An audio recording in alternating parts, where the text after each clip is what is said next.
Hiriyoora jirta. Biyyaan galuu deemaa. Ambar Funduuqa biraatti geessu deema. eessa? Manaamu jirta. Maqaa isaatti maaliimi?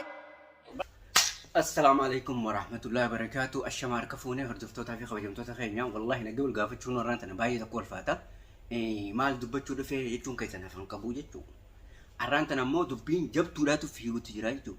Amma akkuma neefiin shabakaa kana kana gubbaa gabbanittiin waan adda arge maal inni agarsiisan jechuun keessan hafan qabu. Ilumaatu teenya bira kuteetii hassam rudaan jettan moo hassam maarree jettan hin beeku maqaa isaatiillee dha'uullee hin barbaadu sirratti ilumaa waan biraa bira kuteetii teenya bira kutee keessummaa dhuftu hunda gurbaan kun akkanumatti boolatti guuruu jira jechuudha. Amma ammoo deemeeti Bahar Sufiyaan kan namaan gaggeessa jee deemu jiru kunoo inumaa doon irra kaayateetiin baararraan deema. Hiriyoora jirta. Biyyaan galuu Funduuqa deemaa. deemta funduuqa. Ambar Funduuqa baara qoranii deemanii. Funduuqa biraatti geessu deema. Eessa? Manaamu jirta. Maqaa isaatti maaliimi? Maalii wanni kun jee gaafaan ifin gaafadhu namatti illee dawwalee jechuun nama isatti dhiyaatu. Jaartii tiyya tanii maaloo guddaatti baase fuudhee na jala deemutti jiraanii jeetiin inumaatti hin deemutti jira jechuudha. Bohaasa Rudaanati Oromoo yoo dhugumatti keessan namaaf naatan kataa'u taate fiidiyootii tan sheer godhaati biraan naagee haa argu. Argullee baatuusi wal garraasi wal agarraasi. Hassan ati eessa geesseeti nuu bira kuttee boonu utuu sodaatee hin qabnu tangan takka hanga firii dhaaf takka sodaatee hin qabnuti. Biyya silaa qootanya garuu ammoo nu agartaasi nu eeggadhu nuti qophii teenya xumurree jirra. Yeroo kana jennu maas si sodaanneetillee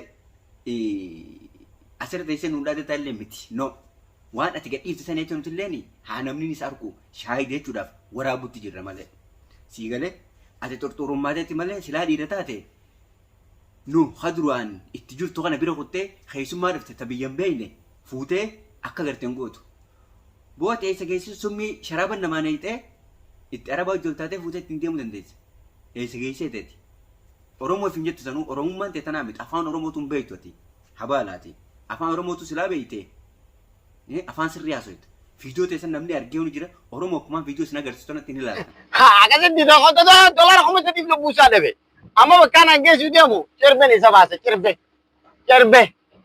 hanga maallaqa gandi isaanii akkanatti hawwilu maallaqa kanin tokko kanin gadi hin dhiifne bakka ilmi namaa hin jirre bakka bishaanuun harkanneen geesse. Moolaki an asir dalan defin jeenummaa Oromoon qabdee hin qabne ani. Afaan Oromootu hin beeku kiyyaan afaan Somaalee irraa dubbatarra hooyaa.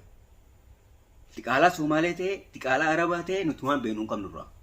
Garuu ammoo waan ati gochaatti hojjetta kanaaf aarsaa guddaa kan kafaluu ta'u si wal garraami wal garra. Hassan Rudaan jechuudha.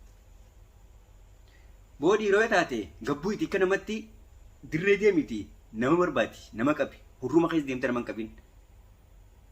Mee tahaddaa eega gaafasii booda maa dhuftee balbala teenya hin beeyin. Garuu ammoo wal agarraami wal agarra. Eessatti akka wal agarru garuu hin beektaatu. Ana asirratti Oromoo dhugaa dubbachuudhaaf miira keessaan gala. Maaltu miira keessa galcha jettanii inni namni akkana godhu kuni hatta jaalallee isaatiillee fuudhee yoo deemeen illee gocha akkanaa kanarratti dalaguu miti. Akkamiin namni summii marfee fuudhee sharaaba keessatti namaa naqee araba kanneen deemaa keessaaf jeeni bakka inni funduuqa galutti araba ijooltee jechuudha. Gurbaa keessatti fuulaalchisee namaa aduun irra feetee deemu jiranii jechuudha. Hayyeegaa isa haa baaftu hawaalaa jettu sanis irraa buufatta. Funduuqa jirraami? Eenyu? Funduuqa jirtaa? Eenyu? Funduuqa jirtaa? Funduuqa jirtaa? Mana amaa bara kun? Gandaatuun biyya seergina obsa. Gandaatuun biyya mana amaa bara kun? Mana amaa isa jira inni lama adaanuun fayyadu. Ilmeen waa isaa dhumne. Garuu Bahar Sufiyaan waa takka tahee jechuudha. Hassan Rudaanii takkiisumaatu adan keessa jiraata takkiinumaatu adan keessa jiraata wal garra. Habibii huccuu takka ta'e qabnas keessaa. Si galeemi nuti akka keetitti asitti haadimaa Arabaa taanee hin jiraannu si galee. Waan wal godhuu ta'e immoo gara fuulduratti waliin itti ciyaanaa jechuudha. Yoo ammoo maallaqaaniin waraana isinitti ajaja hayyattu kataatu taate bakka san irratti illee wallaallan rakkoon qabu wallaalla. Garuu taati kaameraan achitti Oromoo godhu jirtu jijiitu irra guddaadha jechuudha. Boota isa geessee takanii fi uummata Oromoodhaaf dallala hojjoltaatee miidhaa karaa namarratti gaggeessituufitti. Ati maali? Mana meeqaa ta'eeti? Inumaatu koomantii ta'e jalatti dhufteeti nama akkamitti akkana godhisin jennaani atuun agartanaa jetteessa? Wayi firraan naatu Oromoo wallaahi. An koomantii isaatti illee baasee asirratti illee singarsiisu illee yaaliin qabu. Akkamin nama kana gootaa naani atuu ganaa siitaa wal garraa nan jedhe. Mee arta hadda akkuma dhiirummaa ta'e achirratti naan jette sanitti mee goota keessa galtu sanirraa beekaa akka namni bahutti mee dirree beekaa.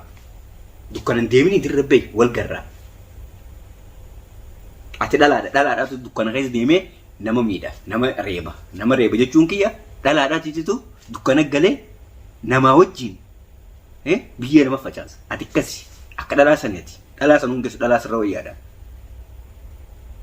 Si galeemi garuu wal arguun keenya boo bari namni wal kabaja malee wal sodaatu hin jiru. Eessa geessite ilma dhiiraa gaara jabala kana jala geessite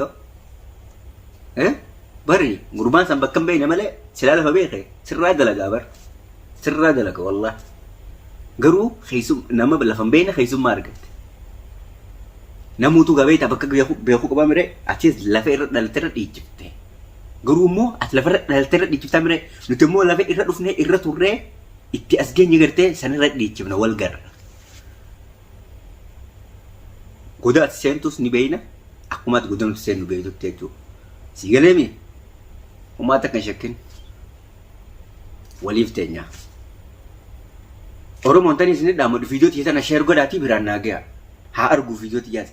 Maali nama cufa barbaade? Artaa haddaa ati dhiira yoo taate bakka itti ola garuu san ni beeytaa dhaqichi. Dhiira yoo taate. Kolkolee akka ta'e illee gurra dhuukootti yoo feete. Mootummaan akka dukkana keessa deemaa nama waliin qabatanii dhufanii bar bakka namni taa'utti nama qabansanii miti bar. Si galami hootu meerta haddaa wal garraa. Atiitu dhiiraa. Si galee? Asumaanuu birraadhaaf hin dhaamsa jechuu barbaada. Aboo birraa ati jechuun anarrallee kan sirriitti wal beekaniin baar ati.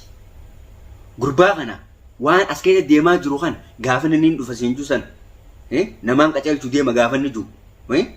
Gaafasuu gisee as seenta natti dubbadhu natti himi jechuu kee dhabuu kee irratti Oromoo asirraa hundi barbaachuu barbaade namni kun viidiyoo yeroo hundi zaati deemee kan waraabuu miti.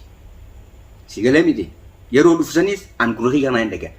Akkanii fi inni itti hime garuu guyyaa kana guyyaa himan qabu. Inni isa kanuma akka deemaa dhufee jechuudha. Atis birraa silaa si keessa ibsuu fi qabu gurbaa kana. Garuu ammoo gurbaan kun akka ta'e gartee jirta. Viidiyoo isaa gartee jirta natti fakkaata. Yoo harkuu baattallee ni laalta. Si galeemi gurbaa kana waliin taanee godanni jiru gurra qabnee yoo baasuu dadhabne ati namaa miti. Garuu ammoo asanatti ani akka dhuunfaa kiyyatti ni beeyta. Guyyaa si dhufuus ni beeyta. Si galami akkuma naannaa jettee sanitti makka wala garuu saniif beey. Hurrumatti fiigin halkan hin deemin. Si galami hattuudhaatu halkan deema. Waan ta'eef ati dhiira taanaan dirree beeyti. Wal argaan keenya hogguusii jechuudha. Si galami saniifuu Oromooti yaani hanganumaan dubbachuu barbaada dhugaa dubbachuudhaaf viidiyoon tun miira keessa nagalchite an gurbaa akka inni deemu san gisee harka miira keessa nagalche waan ta'eef waan hin dubbadhu wallaalee jechuudha. Anasanii dhiisime. Wallahi tani na godhirra ta gurbaa tana godhatu irnatti ajaabate. Hatta dhalaa jecha namni akkas wal godha no. Amma sanii miti san ol baasee mire tan inni san mala godhatu irra guddoodha jechuudha. Saniifuu ana sumartiin dhaamachuu barbaada Oromootiyya. Assalamu alaikum warahmatullahi wabarakatuh. Video tan share godhaatii biraan naa gaya. Yoo ni fi dhugumatti isin kan fi Oromummaan san isinitti kan dhagahamtu ta'u taate share godhaa video matana qofa biraan nu gaya. Haa argu. Isinitti dheeressuun barbaadoni asumarratti sirraa dhaaba. Tatanarraa hafte nutuu ni beekna bakka itti wal agarruuni. Assalamu alaikum warahmatullahi wabarakatuh.